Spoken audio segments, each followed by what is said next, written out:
Dynamite on Wednesday was quite the show. There was a lot to digest because there were only 10 days left before Forbidden Door. So they had to make a bunch of matches, and because of that, they really rushed things instead of taking their time with them. MJF being booted out of the Hurt Syndicate is an example of something that was just seemingly dropped when there was more meat left on the bone, and that lends credence to the reports of someone, not MVP, but someone in the Hurt Syndicate not wanting MJF in the group anymore. So they got their wish at the expense of really giving that story a better conclusion, although I'm a little skeptical that it has reached its conclusion. We'll talk more about that when I get to the predictions later. But MJF is back on his own now, and he has been trying to goad Hangman Adam Page into giving him an AEW World Championship match without the need to cash in his Casino Gauntlet contract to get it. And as Hangman said, MJF wants to know that he still has that contract as sort of an insurance policy. Like if he loses, he could still cash it in, but he wasn't taking the bait. He made it very clear MJF would have to earn a shot or cash in the contract. And I naively assumed that MJF did earn a shot by beating Mark Briscoe, who had won like 3 straight Dynamite main events. And fair point to the person who, commented, well, Mark Briscoe won 3 straight Dynamite main events. How is he not in line for a championship match? Fair point. Fair point. But evidently that's not enough to earn a shot at the world title. And I'm not sure why Hangman would even have the authority to dictate who challenges for the championship, but I guess he does. So their segment on Dynamite began with Hangman vowing not to be goaded into giving him a title match, and it ended with MJF being goaded into invoking his contract for a shot at the world title. Hangman got under his skin. MJF's plan backfired. So that is your main event for Forbidden Door. How they do that finish is going to be very interesting because it's too early to take the title off Hangman, but you can't just have him beat MJF clean and move on. So, maybe Mark Briscoe gets involved. He costs MJF the match. It could be that MJF tries using the Dynamite Diamond Ring. Briscoe shows up to stop him from using it, and that leads to a blow-off match between MJF and Briscoe. But it's a little strange that we have both contract holders cashing in on the same show and doing so in advance, and both of them are heels. It's going to be very lame if they both fall short. Athena almost has to win the title.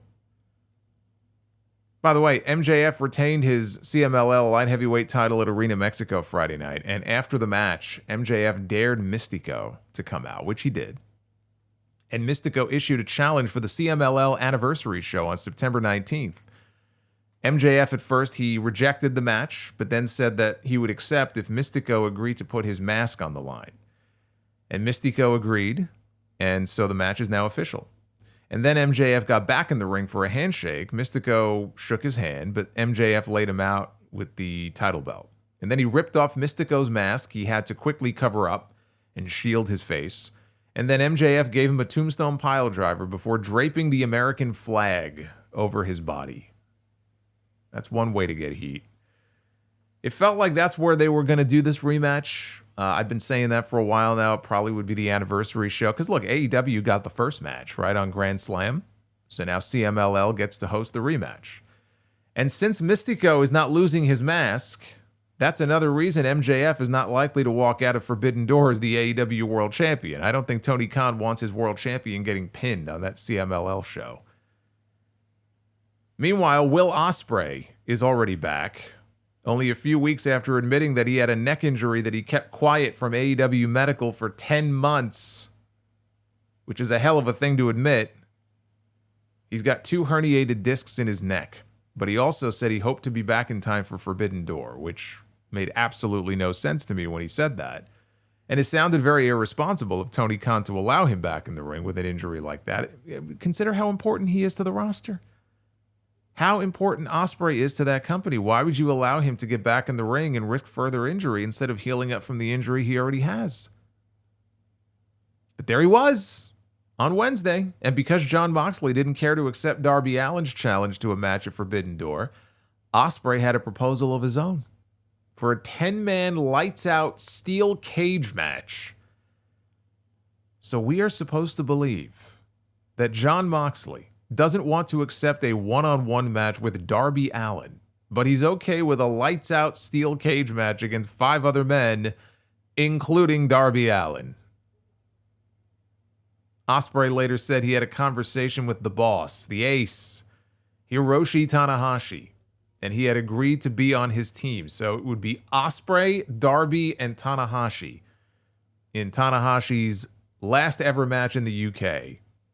And then 2 partners of, I guess, Ospreay's choosing, taking on Jon Moxley and 4 partners of his choosing.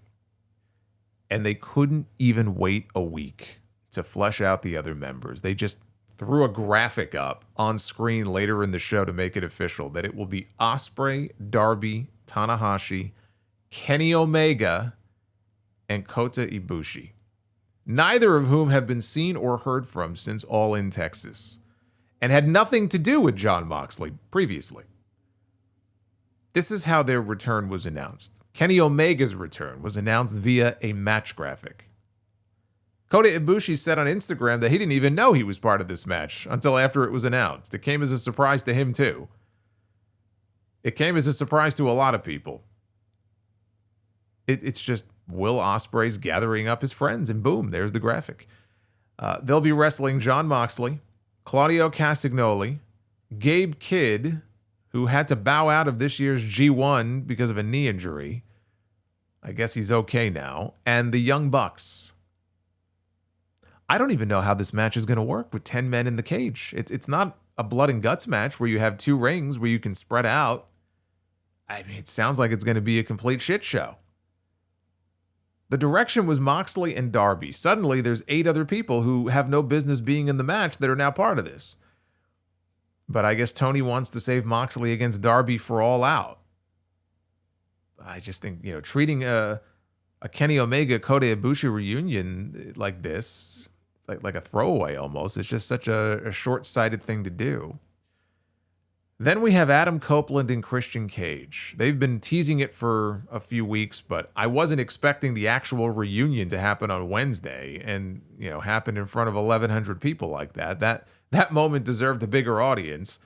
Not only did they hug it out after Copeland's match with Stokely Hathaway, after which FTR was about to spike Copeland before Christian came out for the save.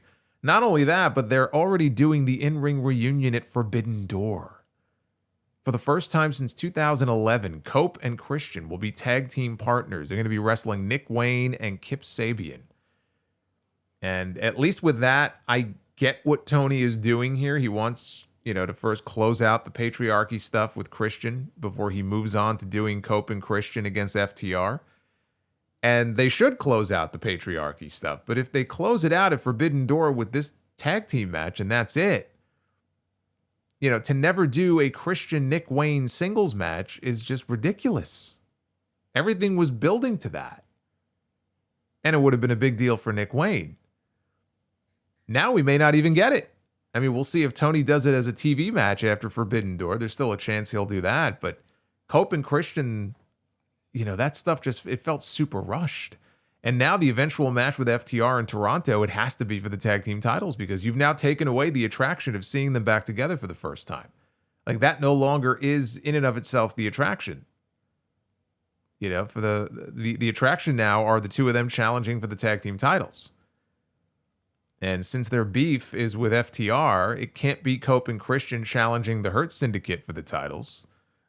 So I kind of feel like that gives away the finish of that match at Forbidden Door. Because again, their issue is not with the Hurt Syndicate. Their issue is with Dax and Cash, who tried to end Copeland's career. And FTR is wrestling Brody King and Bandito this Wednesday in the finals of the tag team tournament to decide who challenges Lashley and Benjamin in London. So does FTR win and get the match? Do we not get a winner and they make it a triple threat at the pay-per-view? I don't know, but the end result should be FTR winning the tag team titles. Speaking of Forbidden Door, here is the current lineup for next Sunday. Show is a week away, and I'll throw in my predictions for the show as well. Remember, it's an earlier start time, so 11 a.m. Eastern for the 0-hour pre-show. Should call it 0 hours, because I think it's 2 hours. 1 p.m. Eastern is when the actual pay-per-view starts. They will be live from the O2 in London. They'll have over 15,000 people rocking that building. They'll announce the 0 Hour matches later this week, so right now I don't have those. But we have Kyle Fletcher defending his TNT championship against Hiromu Takahashi from New Japan Pro Wrestling. Should be a very good match, but it will also be a win for Kyle Fletcher. Nigel McGuinness won a 4-way match last night on Collision to earn the right to challenge Zack Sabre Jr. for the IWGP World Heavyweight Championship. Some British graps between these two should be quite good. Nigel's not winning the title, and I know it's not 2008 Ring of Honor Nigel McGuinness, but this is really the perfect place to do this match, and it's nice to see Nigel be able to write the end of his own story, with matches like this. I'm not saying this is his retirement match. I'm just saying that he would even be able to come back after all these years. He's been able to come back for a while. I mean, he's talked about this. He just opted not to. It's not like he wasn't medically cleared or anything like that, but it was looking like he may never step back in the ring, and then he did. And now he's had a few matches since then. Now he's going to London to wrestle Sabre for the IWGP title. And it's just a much better, kind of ending chapter for his career than it would have been otherwise. If the last we saw of him was as, Desmond Wolfe in Impact all those years ago. So, I mean, that's cool. Now, Nigel invited Daniel Garcia to be in his corner after he won the 4-way last night. Garcia was showing frustration with the loss, but he agreed to be there next Sunday. It makes you wonder if he might be more of a sore loser than he let on here, and if he might play a role in that finish. Mercedes Moné defends her TBS championship in a 4-way against Alex Windsor. Love that name, Alex Windsor, representing AEW. Persephone will be representing CMLL, and there will be one more woman in the match representing Stardom. I don't know who that is. It doesn't matter who it is because Mercedes is not losing the TBS title. She is retaining the TBS title. I know it's England. I know, Alex Windsor is in the match. Do they give her a great hometown win? Windsor hasn't been established enough yet on the roster to justify a move like that. I mean, for as long as Mercedes has held that TBS title, my God, it's like, if she makes it to October 10th, I think it is, she will surpass Jade Cargill as the longest reigning TBS champion of all time. There's no sense in taking it off of her here. Adam Copeland and Christian Cage will reunite in the ring for the first time in 14 years to take on what's left of the patriarchy in Nick Wayne and Kip Sabian. If you think Cope and Christian are losing their first match together, if I ever end up on a doubles episode of Jeopardy, I would not want you to be my partner. Really, Nick Wayne should pin Christian here. That's what should happen. But everything feels like it's in hyperdrive right now with Toronto coming up. And if the idea is for Cope and Christian to challenge for the tag team titles, which I believe it is, wouldn't really make much sense for them to lose now, does it? So this will be Cope and Christian for the win. In his very first defense of the new AEW Unified Championship, Kazuchika Okada defends against the former AEW World Champion Swerve Strickland. There was a segment on Dynamite where Renee interviewed Swerve, and they brought up a knee injury. I don't know where that came from or if it's legit or not, but then Okada came out and called him a bitch, and they had to be separated. And that was it. That was pretty much the entire segment summed up in 5 seconds. It was a complete waste of time. The match should be really good, though. Unless it's just Swerve selling a knee injury the entire time. But the injury gives him an out when he loses to Okada, which is what's going to happen here. Okada retains, and he should continue to retain until such time that he steps into the ring with Konosuke Takeshita, who has been absent from AEW television because he's been doing the G1. Takeshita actually pinned the IWGP champion, Zack Sabre Jr., to move on to the finals this morning of the G1 Climax against Evil, who beat Yota Tsuji, one of their rising young stars, to advance to the finals. Evil in the finals of the G1 is some evil shit. It's so bad that Fightful had to put out a report debunking some bullshit rumor that started on social media that Tony Khan had some kind of control over the G1 final. And they made it clear that even Tony Khan doesn't care for Evil, which is why he never books him on AEW television or in Ring of Honor. Even Tony's like, don't blame me for this shit. People looking for any reason to excuse Ghetto for his bad booking. But, spoiler, got a little G1 final spoiler here. The G1 final took place this morning, and the winner of this year's G1 Climax, happily, was not Evil. It was Konosuke Takeshita. Which means Takeshita will challenge for the IWGP World Championship at the Tokyo Dome on January 4th. Or will he? After the show, Takeshita said that he would like to walk into the Dome as the champion, just like Zack Sabre did last year. Now, he and Sabre, they traded wins in the G1. They're even right now, 1 win apiece. So if that happens, and he wins the title before Wrestle Kingdom, I could see Takeshita dropping the title at Wrestle Kingdom to someone like Yota Tsuji. It's only fair. It's only fair with him losing to Evil. But, I mean, seriously, being IWGP champion it's a full-time job. I know Takeshita has 3 different contracts with 3 different promotions, but AEW is still his home base. That's still his main spot. He's still an outsider in New Japan. And I think having someone like Tsuji beat the outsider to bring the belt back home would be one way to go. The Hurt Syndicate, Bobby Lashley and Shelton Benjamin, defend the AEW tag team titles that they have held since January against the winner of the tag team title Eliminator Tournament, which will be either FTR or Brodito, Brody King and Bandito, or both. Could always be both if we get a fuck finish on Wednesday. It should be FTR winning the tag team titles. And I believe it will be, and FTR will leave London with the titles and roll on into Toronto to wrestle Cope and Christian. Timeless Toni Storm. She defends the AEW Women's World Championship against the Ring of Honor Women's Champion for nearly 1,000 days, Athena, who is cashing in her Casino Gauntlet contract for a guaranteed world title match. Athena still being the Ring of Honor Women's Champion is just mind-boggling to me in a lot of ways when she should be a permanent fixture on Dynamite. She is spending more time on Dynamite now than she is on Ring of Honor TV, which is great, but so long as she has that ROH title, it's hard for me to imagine them actually putting another title on her. Especially when they already have Mercedes doing the belt collector gimmick, right? They're also making it a point to say that Toni has not had a lot of luck wrestling in the UK. She lost it All in Wembley in 2023. She lost again to Mariah May at All in Wembley in 2024. I think she finally gets that big win in London and Toni retains. I just feel like you still need to have at least one of these contract holders, if they're cashing in, win a title that night. But it's just, I mean, if it were up to me, Athena would win the belt. I just can't sit here and tell you I think that's actually going to happen. They're doing a tag team match on TV this week, though. Mercedes and Athena are going to be partners. They're teaming up to take on Toni Storm and Alex Windsor. That'll be on Wednesday in Glasgow, Scotland.